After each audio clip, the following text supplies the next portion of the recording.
ఈ నిర్మల్ జిల్లాలో ఈరోజు పోలీసులకు సంబంధించి క్రికెట్ లీగ్ ఏర్పాటు చేయడం జరిగింది. గణేష్ ఉత్సవాలు, రాబోయే దసరా గణేష్ ఉత్సవాలు, రకరకాల పండుగల బందోబస్తు సందర్భంగా పోలీసులకి ఉత్సాహపరచడానికి ఈరోజు ఈ లీగ్ ఏర్పాటు చేయడం జరిగింది. దీనికి ఆర్గనైజింగ్ కమిటీలో DSP Nirmal and ASP Bhainsa ఇతర అధికారులందరూ కూడా ఉన్నారు. ఈరోజు ఫస్ట్ మ్యాచ్ జరుగుతుంది.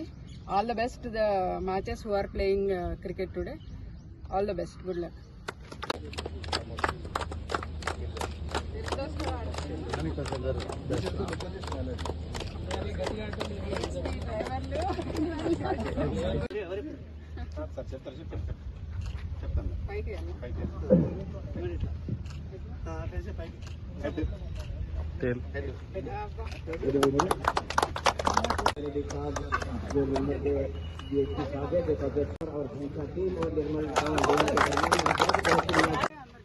కొంతమంది